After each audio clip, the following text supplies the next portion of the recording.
Kumar Sonu academy में आपका स्वागत है।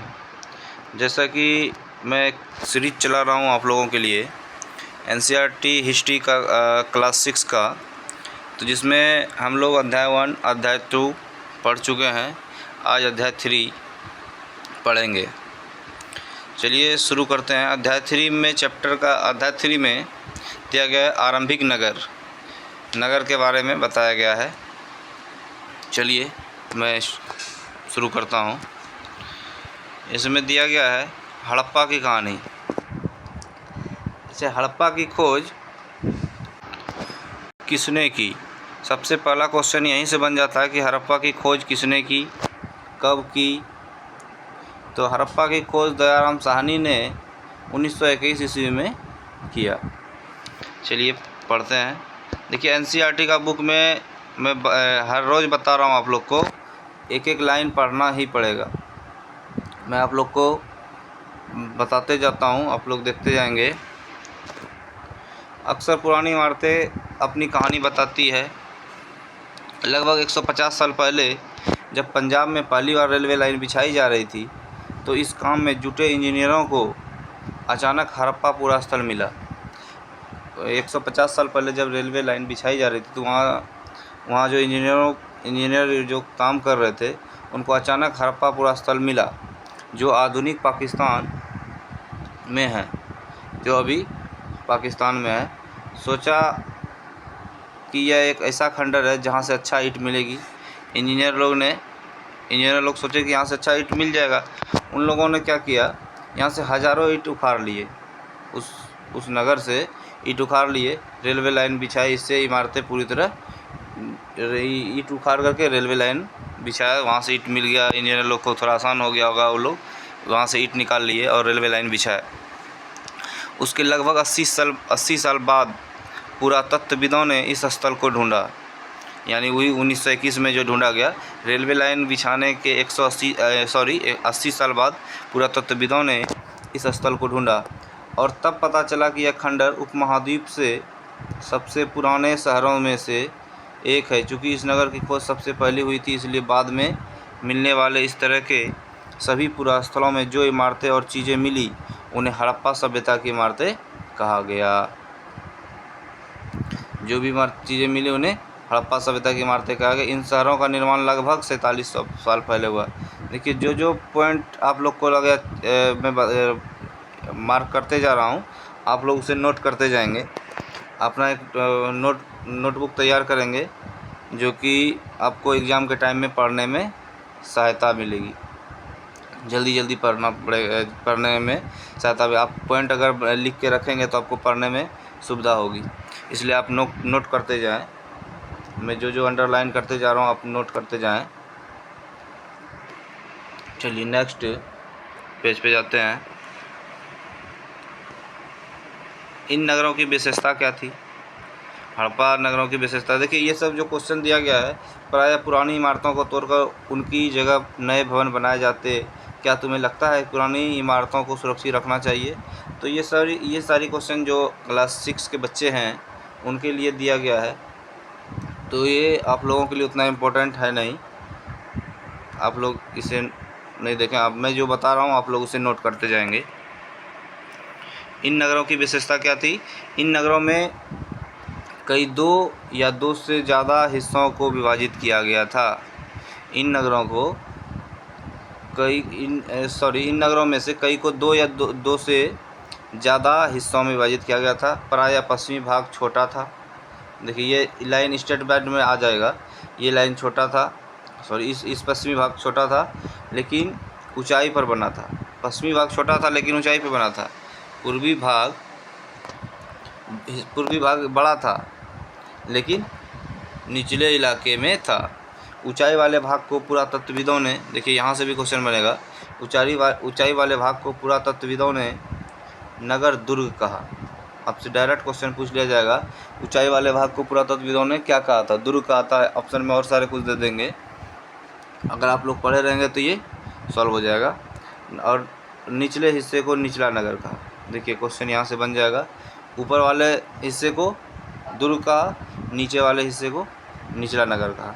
दोनों हिस्सों की चार दीवारियाँ पक्की ईंटों की बनाई जाती थी।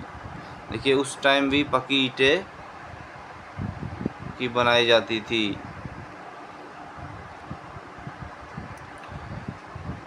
आपसे पूछा जाएगा चार दीवारियाँ जो तो कैसी ईंटें, कच्ची स्टेटमेंट में दिया जाता, कच्ची ईंटों से बनाई जाती थी, पक्की ईंटों की बनाई जाती थी। तो आप लोग को लगेगा कि उतना समय पहले पक्की ईंटें नहीं होंगी, तो आप लोग कच्ची ईंटें मार के आएंगे। अगर ये लाइन पढ़ी होंगी, आप लोग पढ़े होंगे, तो ये जवाब आप लोग सही कर आएंगे। इतनी अच्छी पकी थी कि हज़ारों साल, देखिए उस टाइम की ईंटें इतनी अच्छी पकी थी कि हज़ारों साल बाद भी आज उन दीवारों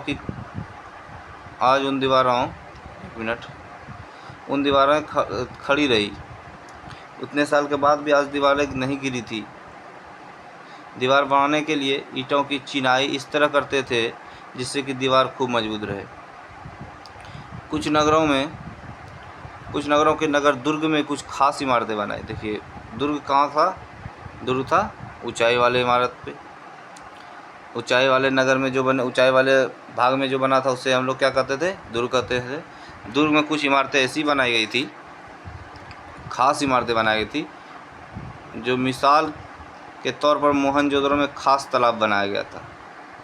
मोहनजोदड़ो में खास तालाब बनाया गया था, जिसे पुरातत्वविदों ने महान स्नानागार। देखिए ये क्वेश्चन आप लोग जो है VVI कर लीजिएगा, ये क्वेश्चन बार बार एग्जाम में आता है। मोहनजोदड़ो में खास तालाब बनाया गया था जिसे पुरातत्वविदों ने महान स्नानागार कहा। इस तालाब को बनाने में ईंट और प्लास्टर का इस्तेमाल किया गया था। इसमें पानी का रिसाव रोकने के लिए प्लास्टर के ऊपर चारकोल की परत चढ़ाई गई थी। इस सरोवर में दो तरफ से उतरने के लिए सीढ़ियाँ बनाई गई थी और चारों ओर कमरे बनाए गए थे। इसमें भरने के लिए पानी कुएं से निकाला जाता था। उपयोग के बाद इसे खाली कर दिया जाता था। शायद यहाँ विशिष्ट नागरिक, देखिए ये भी स्टेटमेंट में ये क्वेश्चन दोनों दे दिया जाता है। यहाँ विशिष्ट नागरिक विशेष अवसर पर स्नान किया करते थे। देखिए क्वेश्चन ऐसा दे दिया जाता है, मोहनजोदड़ो में जो तालाब मिला उसे महान स्नानागार कहते हैं, एक स्टेटमेंट हो गया। और यहाँ इस महान स्नानागार में विशिष्ट नागरिक विशेष अवसरों पर स्नान किया करते थे। तो दो स्टेटमेंट हो गया। दो स्टेटमेंट में आपसे पूछ लिया जाएगा स्टेटमेंट एक सही है, स्टेटमेंट दो सही है, या स्टेटमेंट दोनों सही है, या स्टेटमेंट दोनों गलत है, या तो कुछ ऑप्शन ऐसे आता है स्टेटमेंट एक सही है, उसका सही उच्चारण स्टेटमेंट दो करती है। तो अगर आप लोग पढ़े रहेंगे, देखिए ये वाला क्वेश्चन आप लोग अंडरलाइन कर लेंगे या नोट कर लेंगे। यहाँ विशिष्ट नागरिक विशेष अवसर पर स्नान किया करते थे, VVI कर लेंगे आप लोग, ये बार बार रिपीट होता है ये क्वेश्चन। कालीबंगा और लोथल अन्य नगरों में अग्निकुंड मिले। देखिए कालीबंगा में अग्निकुंड मिले, लोथल में भी अग्निकुंड मिले। यहाँ संभवतः यज्ञ किए जाते होंगे। हड़प्पा, मोहनजोदड़ो और लोथल जैसे कुछ नगरों में बड़े बड़े भंडारगृह भी मिले, जहाँ ये लोग अनाज को संग्रहित करने का काम किया करते थे। इसलिए मैं इधर थोड़ा सा दिखा दे रहा हूँ। ये नगर आधुनिक पाकिस्तान के पंजाब और सिंध प्रांतों, भारत के गुजरात, राजस्थान, हरियाणा और पंजाब प्रांतों में मिले हैं। इन सभी स्थलों से पुरातत्वविदों को अनोखी वस्तुएं मिली है, जैसे मिट्टी के लाल बर्तन। देखिए ये भी क्वेश्चन डायरेक्ट पूछ लिया जाता है, मिट्टी के लाल बर्तन पे किस रंग से रंगा गया था। तो यहाँ पे मिट्टी के लाल बर्तन जिन पर काले रंग के चित्र बने थे। किस रंग के चित्र बने होते हैं? तो वहाँ पे ऑप्शन रहता है लाल, ब्लू या जो भी रहे, तो आप लोग काले रंग पे टिक करेंगे। मिट्टी के लाल बर्तन थे, लेकिन उस पर किस रंग के चित्र बने थे? तो काले रंग के चित्र बने थे। पत्थर के बाट मिले, मुहरे मनके मिले, तांबे के उपकरण और पत्थर के लंबे ब्लेड आदि मिले।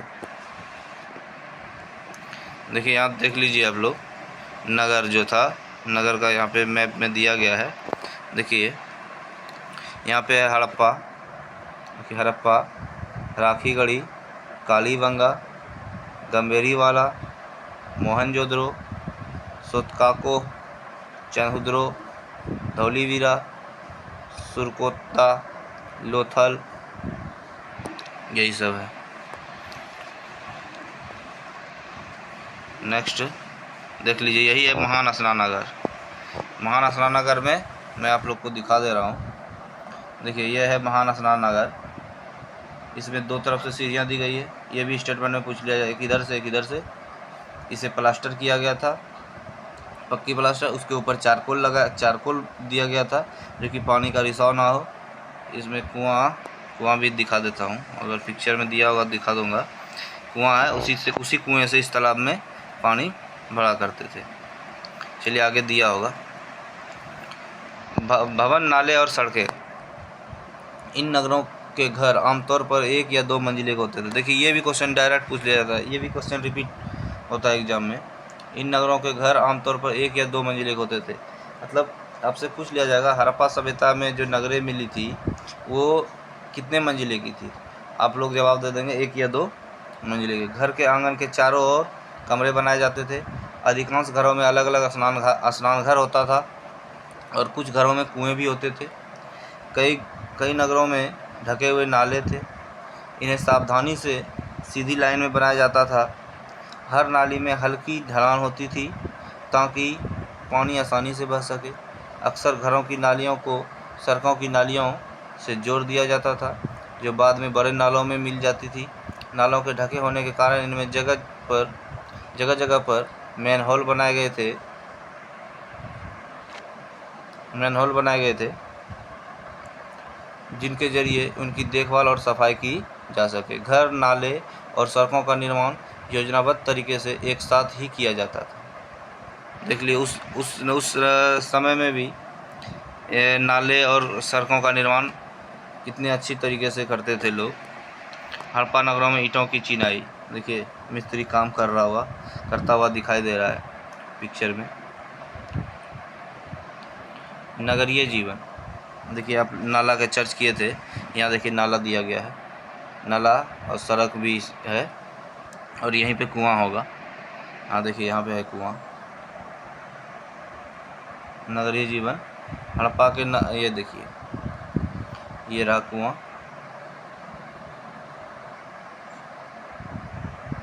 ये रहा कुआं, देखिए ये है कुआं। इसी कुआं से जो स्नानघर इसी के बगल में होता था, यहाँ नहीं दिखाई दे रहा, तो इस कुआं से ही स्नानागार महान स्नानागार में पानी भरा जाता था और फिर यूज करके फिर पानी को निकाल दिया जाता था। उस समय जो घर बनाया जाता था, नाले, सड़क और मकान सभी एक साथ बनाए जाते थे। हल्की ढलान वाली, देखिए स्टेटमेंट वाले क्वेश्चन में ऐसा पूछा, उस समय के नाले ढलान वाली हल्की ढलान वाले बनाई जाती थी। पक्की ईंटों के घर बनाए जाते थे, 2 मंजिले घर बनाए जाते थे। इन सारे क्वेश्चनों को आपसे पूछा जाएगा, आप लोग नोट करते जाएंगे। मैं बार बार कह रहा हूँ, आप लोग नोट करते जाएंगे। हड़प्पा के नगरों में बड़ी हलचल रहा करती होगी। यहाँ पर ऐसे लोग रहे होंगे जो नगर की खास इमारतें बनाने की योजना में जो मुझे इम्पोर्टेंट लगेगा मैं आप लोग के लिए अंडरलाइन करूँगा, आप लोग ध्यान से देख लेंगे। इमारतें बनाने की योजना में जुड़े रहते थे। ये संभवतः यहाँ के शासक थे। यह भी संभव है कि शासक लोग को भेजकर दूर दूर से धातु, बहुमूल्य पत्थर और अन्य उपयोगी चीज़ें मंगवाते थे। शायद शासक लोग खूबसूरत मनके तथा सोने चांदी से बने आभूषणों जैसी कीमती चीज़ों को अपने पास रखते होंगे। इन नगर में लिपिक भी होते होंगे। देखिए ये अनुमान लगाया जाता है, इन नगर में लिपिक भी होते होंगे जो मोहरों पर लिखते ही थे और शायद अन्य चीज़ों भी लिखते होंगे जो बच नहीं पाई है। इसके अलावा नगरों में शिल्पकार, स्त्री पुरुष भी रहते थे। ये सब आप लोग नोट करेंगे या ध्यान से देखेंगे या अच्छी तरह से पढ़ेंगे, जो अपने घरों या किसी उद्योग स्थल पर तरह तरह की चीज़ें बनाते होंगे। लोग लंबी यात्राएं भी करते थे और वहाँ से उपयोगी वस्तुएं लाते थे और साथ ही लाते थे सुदूर देशों की किस्से कहानियाँ। मिट्टी से बने कई खिलौनों भी मिले हैं जिनसे बच्चे खेलते होंगे। अब मैं आगे दिखाऊंगा, एक हल का खिलौना मिला है। हल जैसा आज के ज़माने में जो हल रहता, अभी तो हल का प्रचलन मतलब ना के बराबर है। तो उसी टाइप का एक खिलौना भी मिला है, मैं दिखाऊंगा आगे। मैं बार बार कह रहा हूँ लाइन बाय लाइन पढ़ना होगा। इसमें से कई बच्चे होंगे जो बोलेंगे कि लाइन बाय लाइन बच्चे की तरह पढ़ा रहे हैं, लेकिन ज़रूरी है आप लोग ही लाइन बाय पढ़ेंगे तभी क्वेश्चन बनेगा, अन्यथा दिक्कत हो जाएगी। सबसे ऊपर मोहनजोदड़ो की एक सड़क, ये तो मैं बता दिया आपको। देखिए ये है चित्र, एक लिपि में लिखा गया है जिसे आज तक विद्वानों ने नहीं पढ़ पाया है। पढ़ने की कोशिश की लेकिन इसका पता नहीं चल पाया है किस लिपि में लिखा गया या क्या लिखा है। देखिए बच्चों के खिलौने हैं, खिलौनों को देख लीजिए। ये मिट्टी के खिलौने हैं, पक्की मिट्टी के खिलौने हैं।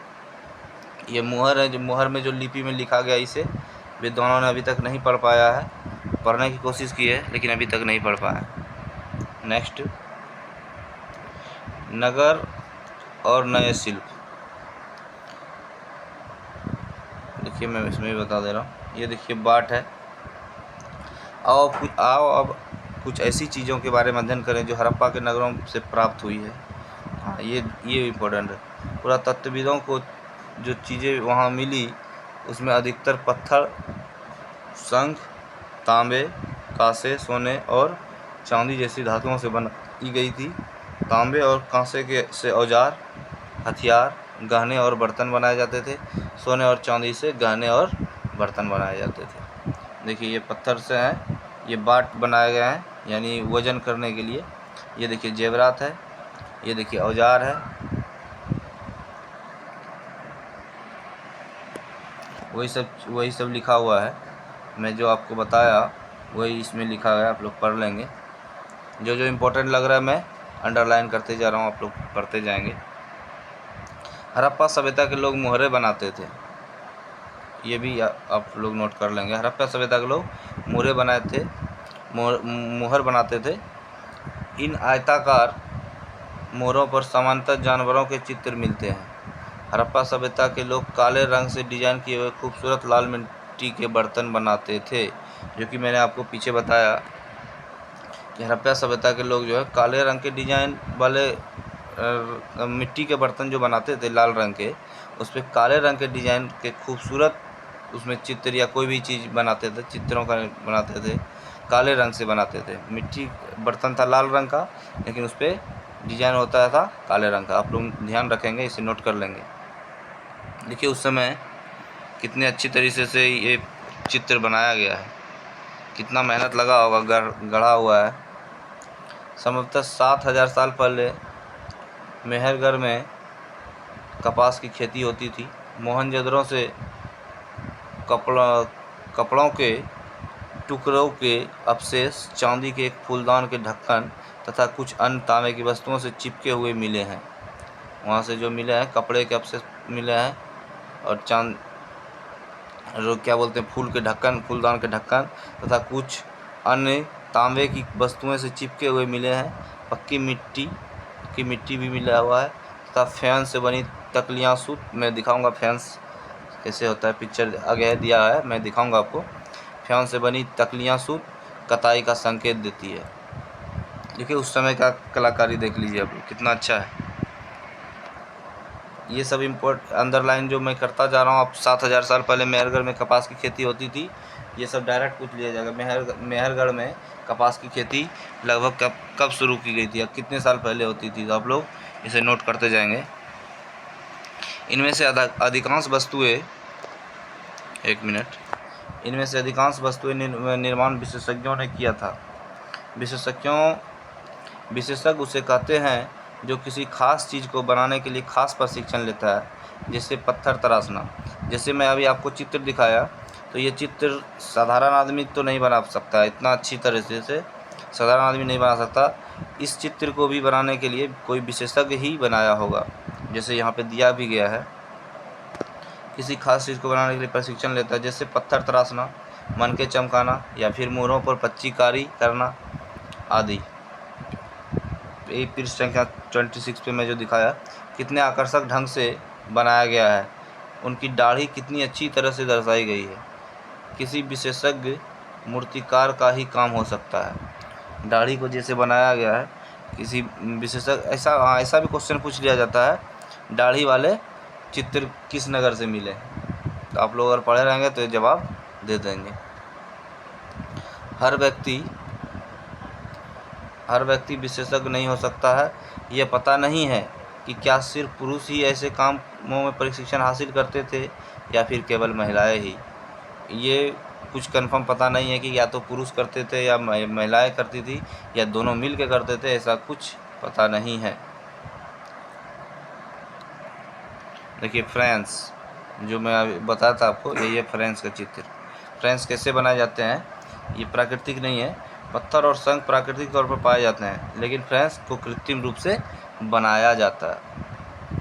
बालू या स्फटिक पत्थर है, पत्थरों के चूर्ण को गोंद में मिलाकर, ये बालू स्फटिक पत्थरों को गोंद में मिलाकर उनसे वस्तुएं बनाई जाती थी। उसके बाद उन वस्तुओं पर चिकनी परत चढ़ाई जाती थी। इस चिकनी परत के रंग प्रायः नीले या हल्की समुद्री हरे। देखिए ये इम्पोर्टेंट है, अंडरलाइन कर दे रहा हूँ, आप लोग इसे ध्यान में रखेंगे। मतलब आपसे पूछ लिया जाएगा फ्रेंच जो है किस कलर के बनाए जाते थे, तो आप लोग जवाब देंगे नीले या हल्के समुद्री हरे रंग के। फ्रेंच से मन के चूड़ियाँ, बाले और छोटे बर्तन बनाए जाते थे।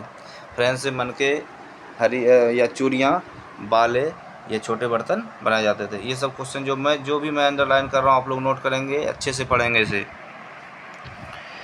कच्चे माल की खोज में, कच्चा माल उन पदार्थों को कहते हैं जो या तो प्राकृतिक रूप से मिलते हैं। ये कच्चा माल आप लोग समझ लिया, तो जो किसान ने तैयार किया कोई भी अनाज, उसे कच्चा माल कहेंगे। यानी जैसे कि किसान देखिए अनाज नहीं, किसान देखिए जैसे गाय को पाल रहा है, गाय से दूध मिला तो दूध क्या हो गया, कच्चा माल हो गया। पशुपालक उनका उत्पादन करते हैं। ये और एक मिनट यहाँ जो दिया है मैं वो भी दिखा दे रहा हूँ, या तो प्राकृतिक रूप से जो तैयार होता है जैसे पेट्रोलियम हो गया। कच्चा माल उन पदार्थों को कहते हैं जो या तो प्राकृतिक रूप से मिलते हैं या फिर किसान या पशुपालक उनका उत्पादन करते हैं। जैसे लकड़ी या धातुओं के प्राकृतिक रूप से अधिक उपलब्ध कच्चे माल हैं। इनसे फिर कई तरह की चीज़ें बनाई जाती है। मिसाल के तौर पर किसानों द्वारा पैदा किए गए कपास को कच्चा माल कहते हैं, जिससे बाद में कताई बुनाई करके कपड़ा तैयार किया जाता है। हड़प्पा के लोग को कई चीज़ें वहीं मिलती थी, लेकिन तांबा, लोहा, सोना, चांदी और बहुमूल्य पत्थरों जैसे पदार्थों को वह दूर दूर से आयात करते थे।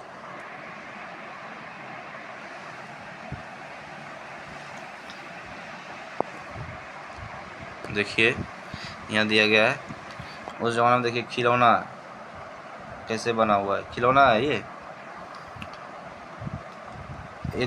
नहीं, मतलब एक जगह से दूसरी जगह ले जाने का कोई ये साधन नहीं है, खिलौना मिला है वहाँ पे।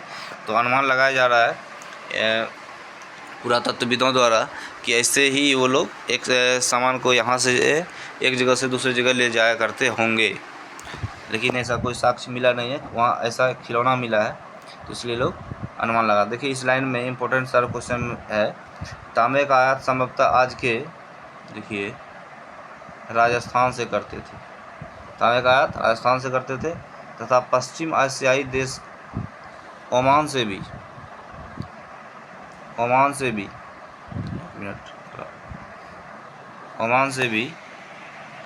राजस्थान से, जो मैं अंडरलाइन कर रहा हूँ, तांबे का आयात राजस्थान से, ओमान से तांबे का आयात किया जाता था। राजस्थान से हो गया, एक ओमान से हो गया, और दूसरा कांसा बनाने के लिए तांबे के साथ मिलाई जाने वाली धातु टीन का आयात।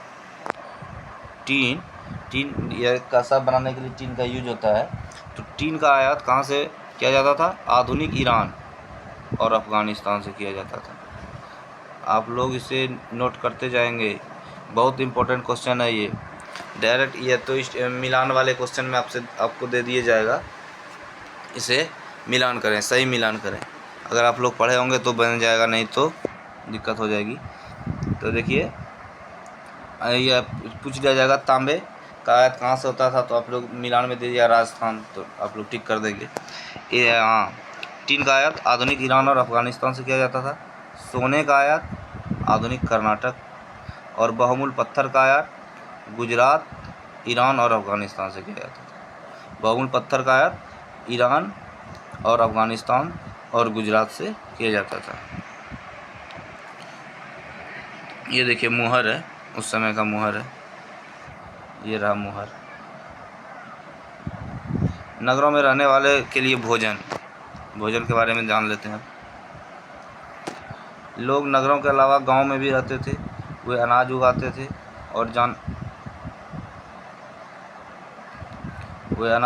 थे और जानवर पालते थे। किसान और चरवाहे ही शहरों में रहने वाले शासकों, लेखकों और दस्तकारों को खाने के सामान देते थे। गांव में जो किसान रहते थे वही शहरों में रहने वाले लोगों को खाने के सामान देते थे। पौधों के अवशेष से पता चलता है कि हड़प्पा के लोग गेहूँ, जौ, दाल, मटर, धान, तिल और सरसों उगाते थे।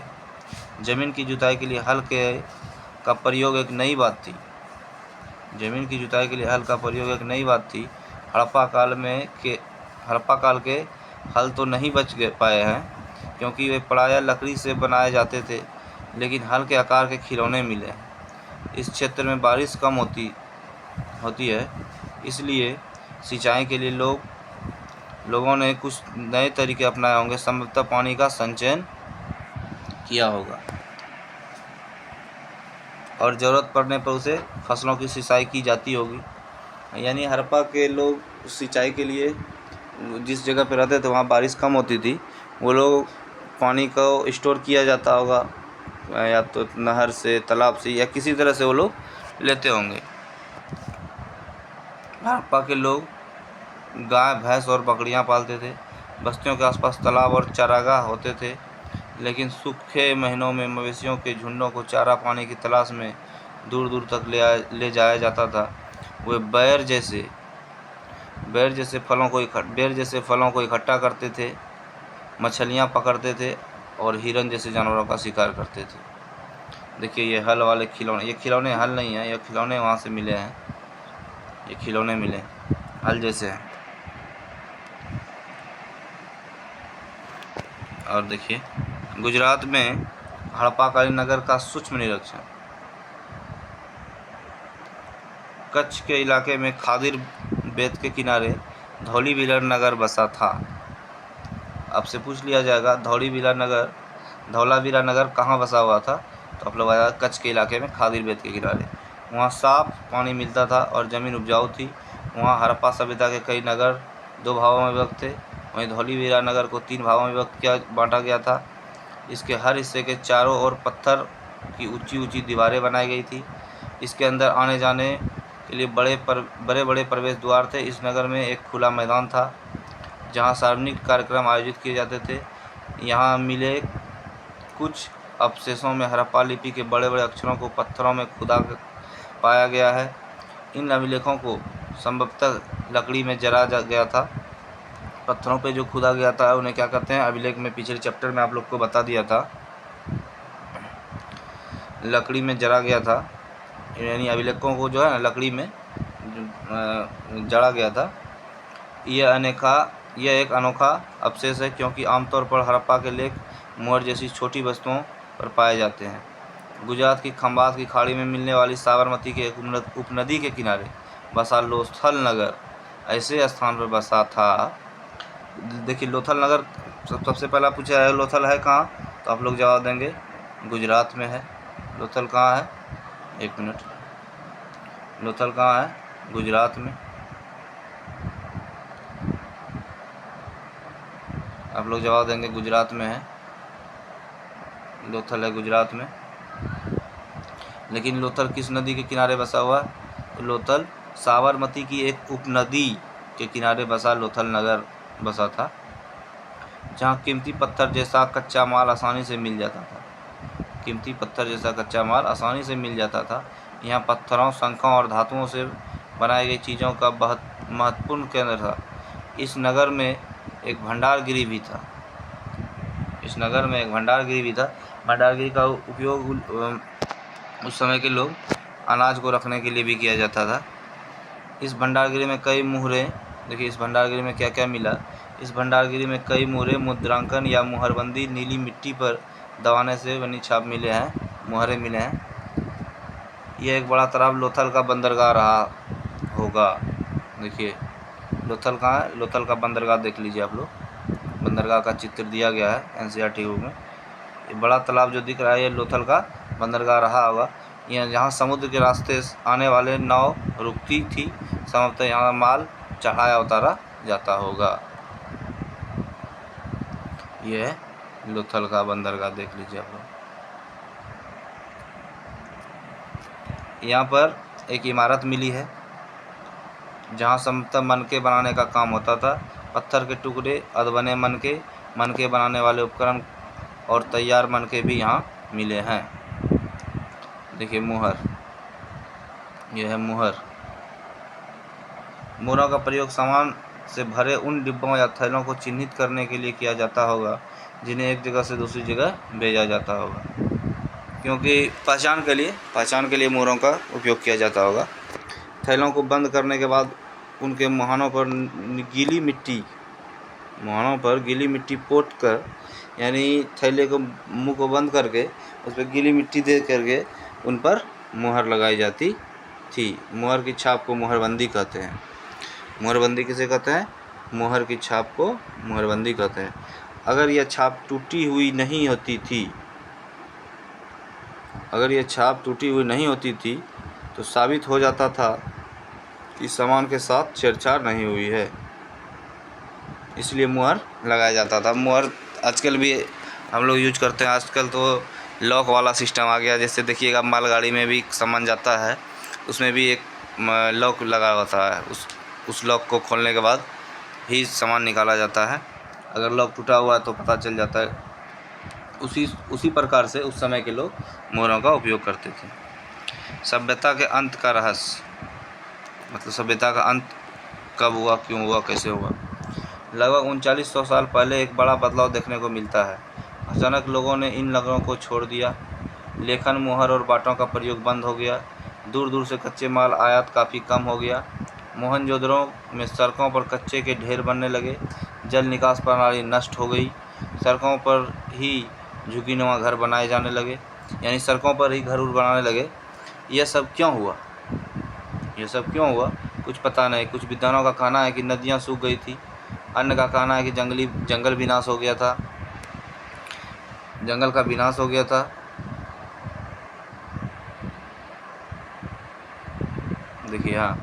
देखिए कुछ विद्वानों का कहना है कि नदियाँ सूख गई थी, कुछ विद्वानों का कहना है कि जंगल विनाश हो गया था के कारण ईंट पकने के लिए ईंधन की ज़रूरतें पड़ती थी। इसके अलावा मवेशियों के बड़े बड़े झुंडों से चारागाह और घास वाले मैदान समाप्त हो गए होंगे।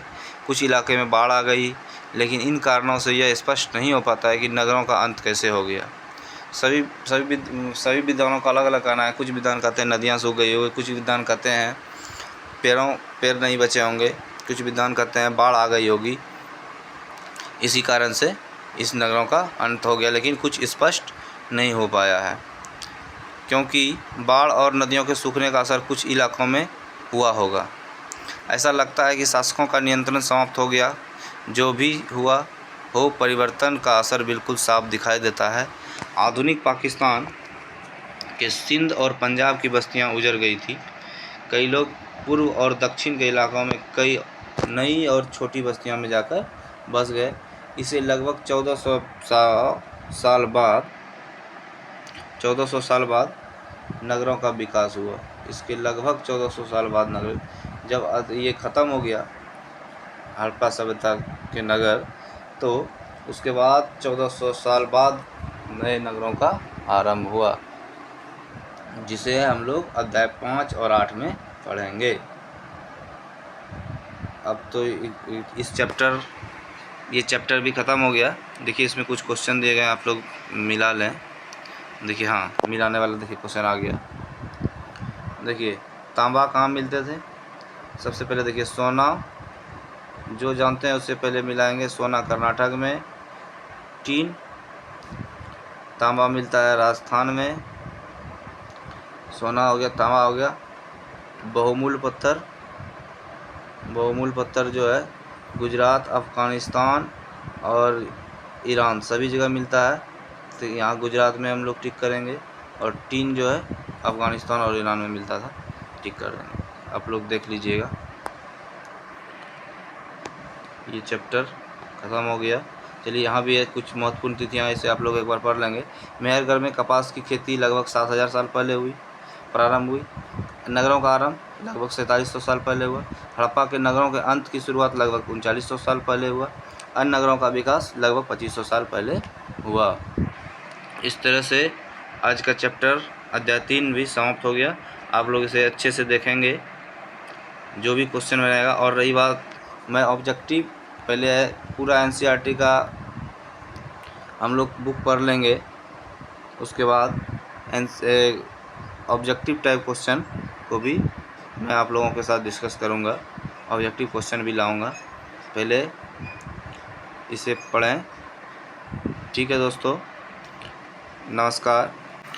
और हाँ, अंत में अगर आप लोग इसी तरह मेरे वीडियो को देखना चाहते हैं तो मेरे चैनल को सब्सक्राइब करें और बेल आइकन दबाएं, ताकि आपके पास समय समय पर नोटिफिकेशन मिलते रहे। ठीक है दोस्तों, थैंक यू, बाय बाय।